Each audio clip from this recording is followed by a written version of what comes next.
Bonjour à tous. Dans une précédente vidéo, nous avions travaillé ensemble sur la bêta-oxydation, mais uniquement avec des acides gras ayant d'une part un nombre pair de carbone et d'autre part étant tous saturés.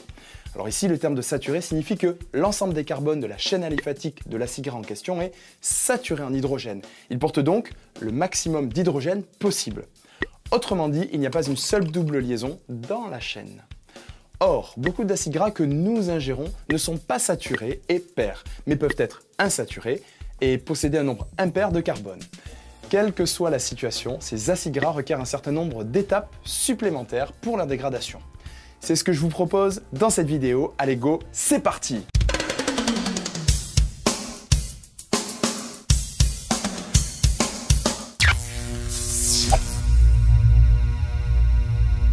La plupart des acides gras naturels contiennent un nombre pair d'atomes de carbone. Mais il existe, c'est vrai, des acides gras à nombre impair.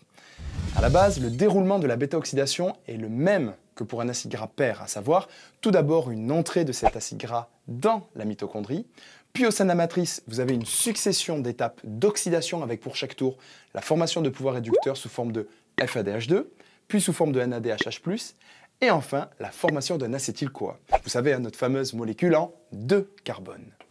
Jusque-là, j'espère que vous me suivez, car ce sont les principales étapes que nous avions vues ensemble. En revanche, ce qui diffère se trouve au cours de la phase finale de la bêta-oxydation. Regardez, on obtient un acétyl-CoA à 5 carbones. Et sa coupure fournit d'une part un acétyl-CoA à 2 carbones et d'autre part un propionyl-CoA à 3 carbones. C'est logique. Mais ce dernier composé, le propionyl-CoA, ne peut pas entrer directement dans le cycle de Krebs. Il est transformé en une molécule à 4 carbones en suivant 2 étapes que voici maintenant. Alors tout d'abord, une première enzyme, la propionyl-CoA carboxylase, qui catalyse l'incorporation de bicarbonate, HCO3- au propionyl-CoA. Alors attention, si vous regardez bien l'équation, vous voyez qu'il n'y a pas ce bicarbonate inscrit, HCO3-. Ça, dans certains livres, vous pouvez voir le HCO3-. En fait, ce HCO3-, d'où vient-il? Il provient tout simplement de la condensation de 2 molécules, à savoir H2O et CO2. H2O plus CO2 donne HCO3- plus H+. Voilà pourquoi, à la suite de la réaction, vous voyez qu'il y a une incorporation d'un CO2. Donc, c'est le CO2 qui, à la base, se combine avec H2O. Voilà pour l'explication. Alors ici, il s'agit d'une enzyme qui utilise la biotine comme cofacteur. Et regardez, il ne l'incorpore pas n'importe où, c'est au niveau du 2e carbone. Donc, pour que ce soit clair pour vous, je vous représente la molécule avec le 3e carbone qui pointe vers vous. La formule n'a pas changé, juste l'orientation de la molécule. Ensuite, vous avez l'ajout du groupement COO- qui se fait sur le 2e carbone. Cela vous donne non plus un CH2, mais un CH. Et cet hydrogène restant se trouve à l'arrière de la molécule, c'est pour cela que je vous le représente avec les petits tirets. Donc cela produit un composé appelé le D-méthylmalonyl-CoA. Nous avons maintenant une molécule à 4 carbones. C'est une molécule ramifiée. Le carbone bêta, donc notre 2e carbone, porte d'une part un méthyle et d'autre part le groupement carboxyle qui vient d'être fixé. Puis, une réaction d'isomérisation a lieu grâce à la méthylmalonyl-CoA épimérase. On passe de la forme D à l'isomère L. Vous avez ici une inversion des 2 groupes autour du carbone 2. Le CH3, qui est à l'avant, passe à l'arrière du plan de la molécule et l'hydrogène en arrière passe en avant. Vous avez donc maintenant le composé appelé le L-méthylmalonyl-CoA. La réaction suivante fait intervenir l'enzyme, la méthylmalonyl-CoA mutase, qui utilise un dérivé de la vitamine B12 comme cofacteur et qui fait migrer la chaîne latérale et transforme la molécule qui est à la base ramifiée en une molécule cette fois-ci linéaire. La molécule s'intitule maintenant le succinyl-CoA. Et là, ça doit vous faire tilt dans votre tête, car ce succinyl-CoA est un intermédiaire du cycle de Krebs. Elle va pouvoir s'y incorporer. Donc finalement, à retenir pour vous, on passe d'un C3, le propionyl-CoA, à un C4 au départ non linéaire, le méthylmalonyl-CoA, qui se linéarise en succinyl-CoA et qui entre alors dans le cycle de Krebs. Et donc la cellule peut récupérer de l'énergie par cette voie-là. Voilà comment se déroule la bêta-oxydation pour des acides gras à nombre de carbone impair. Comment se passe la bêta-oxydation pour des acides gras insaturés? Alors le schéma général ici reste le même que pour la bêta-oxydation avec des acides gras saturés. C'est-à-dire que vous avez une première étape d'activation qui coûte de l'énergie en ATP, puis une étape de transport depuis le cytosol jusque dans la mitochondrie, puis enfin débute dans la matrice mitochondriale la bêta-oxydation. Pour cela, prenons un exemple concret, par exemple l'acide oléique. Donc c'est un acide gras à 18 carbones avec une double liaison au niveau du 9e carbone. La voici arrivée avec sa formule en détail. On parle d'acide gras ici monoinsaturé du fait qu'il n'y ait qu'une seule double liaison. Ici résumé les étapes d'activation avec un ATP et liaison avec coenzyme A. Vous formez alors un acide gras activé, l'acyle-CoA en 18 carbones avec une double liaison en position 9. Les 4 étapes de la bêta-oxydation se déroulent normalement à partir de l'extrémité portant la fonction thioester.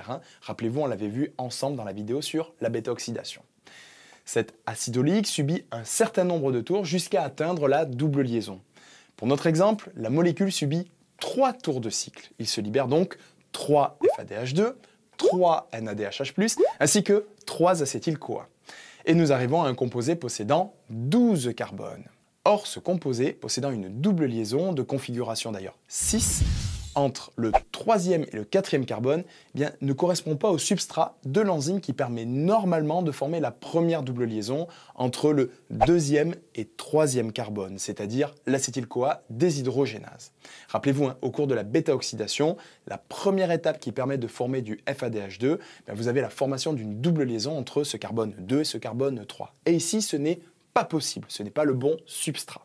Donc, si l'on revient à notre exemple, il se déroule à partir de ce moment-là une étape supplémentaire. Une réaction qui déplace la position et la configuration de la double liaison. On passe d'une double liaison 6 entre le 3e et 4e carbone à une double liaison trans entre le 2e et 3e carbone. Sur votre écran, ce sont les changements de couleur rose. L'enzyme permettant cela est une isomérase, et plus précisément la 6-delta-3-ényl-CoA isomérase, donc un nom assez barbare. Donc retenez globalement qu'il s'agit d'une isomérase. Puis, à partir de ce nouveau composé, la suite de la bêta-oxydation peut se poursuivre sans problème jusqu'à son terme. Autrement dit, ce composé formé est maintenant un substrat normal pour l'ensemble des réactions classiques de la bêta-oxydation. Voilà pour la bêta-oxydation à nombre de carbone impair. Alors maintenant, j'aimerais que l'on revienne ensemble sur quelques questions générales que vous m'avez posées suite à la première vidéo sur la bêta-oxydation. Première question. Dans les livres, on peut lire que la bêta-oxydation correspond à l'hélice de Linen. Pourquoi est-ce qu'il y a ce double nom, bêta-oxydation, hélice de Linen? Alors pour cela, il faut remonter le temps jusqu'au début du XXe siècle, et plus précisément en 1904, où des scientifiques de l'époque travaillaient sur des mécanismes de dégradation des acides gras. Donc ce sont notamment les travaux de Franz Knopp, docteur en médecine et biochimiste allemand, qui ont permis d'élucider certaines voies métaboliques grâce à l'utilisation de traceurs biochimiques. Alors je ne rentre pas dans le détail des réactions, ce n'est pas le propos ici. Mais gardez en tête que tous ces travaux sont à la base de l'élucidation de la voie de la bêta-oxydation. Puis, en 1951, Feodor Linen, qui est un biochimiste allemand, ainsi que des collègues à lui d'ailleurs, montrèrent que les acides gras se dégradent sous la forme de thioester de coenzyme A, en libérant des fragments à 2 carbones constitués d'acétyl-coenzyme A. Le mécanisme de la bêta-oxydation fut alors élucidé. Les enzymes et les composés intermédiaires furent également isolés et identifiés. Enfin, c'est en 1964 que Feodor Linen reçoit le prix Nobel de physiologie ou médecine pour ses découvertes sur le métabolisme des acides gras. Prix Nobel d'ailleurs qu'il partagera avec l'américain Konrad Bloch qui, indépendamment de lui, a découvert des éléments du métabolisme des lipides et notamment tous les prémices jusque-là encore inconnues de la synthèse du cholestérol. Donc pour en revenir à la question, en hommage à toutes ces découvertes, la bêta-oxydation est également appelée l'hélice de Linen.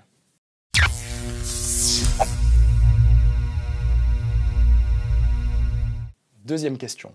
Dans la vidéo sur la bêta-oxydation, tu nous parles du bilan du palmitate, donc une molécule en 16 carbones. Et dans ton bilan en ATP, tu nous dis au total 131 ATP, puis tu nous dis que l'on a consommé d'ailleurs l'équivalent de 2 ATP, sachant qu'il n'y avait qu'un seul ATP dans la réaction. Et au final, tu nous dis 131 moins 1 égale 130 ATP. mais il y a eu une consommation de 2 ATP. Est-ce qu'en gros, tu pourrais être plus clair? Oui, alors c'est vrai que je ne suis pas allé dans le détail dans la précédente vidéo. Voici l'image utilisée pour vous parler de l'activation des acides gras en acyl-CoA. Pour cela, je vous avais indiqué qu'il y avait consommation d'1 ATP. C'est cet ATP qui est soustrait au final. Donc, je vous avais indiqué que l'on produisait, dans le cas du palmitate, 131 ATP, donc 131 moins 1 ATP, celui qui est présent à votre écran, égale 130 ATP. Mais attention, il ne se produit pas comme composé de l'ADP, mais de l'AMP et du pyrophosphate, le fameux PPI. Je n'étais pas rentré dans ce détail, mais notre pyrophosphate est par la suite hydrolysé et scindé en 2 phosphates libres grâce à une enzyme, la pyrophosphatase, qui hydrolyse irréversiblement tout le pyrophosphate produit, donc tout notre PPI produit. Cette réaction libère de l'énergie, elle aussi, et son delta G0' est égal à moins 33,5 kJ par mol, donc la quasi-finalement équivalence de l'hydrolyse de l'ATP. Donc finalement, l'hydrolyse d'un ATP dans cette réaction se traduit par l'hydrolyse des 2 liaisons pyrophosphate de l'ATP riches en énergie. Voilà pourquoi, dans beaucoup d'ouvrages, pour cette réaction, on ne compte pas 1 ATP, mais 2 pour faire le bilan général. Et à ma question finalement, où il était question pour le palmitate de 131 ATP, beaucoup d'ouvrages et d'enseignants comptent donc la soustraction de 2 ATP, donnant alors comme résultat 129 ATP. Donc, par rapport à cela, n'hésitez pas à demander à votre enseignant comment il voit la chose, si c'est de cette manière-là ou pas. Ainsi, vous saurez si vous devez compter 1 ATP ou finalement l'hydrolyse des 2 liaisons finalement. Ça marche pour tout le monde? Vous me direz en commentaire. Troisième question. Dans la vidéo sur la bêta-oxydation aux alentours de 9 minutes, tu indiques que les lipides font d'excellents combustibles comparativement aux glucides et aux protéines. Mais les valeurs sur le tableau ne sont pas en adéquation avec ce que tu dis. Est-ce que ici aussi tu pourrais être plus clair? En effet, dans le tableau présenté, je vous pointe un pouvoir calorique élevé correspondant aux protéines. En fait, c'est une erreur dans mon tableau. À la place de protéines, j'aurais dû écrire lipides et placer les protéines en dessous. Les chiffres sont à la bonne place, mais pas les noms. Donc, sous le terme de glucides, vous avez le terme de lipides.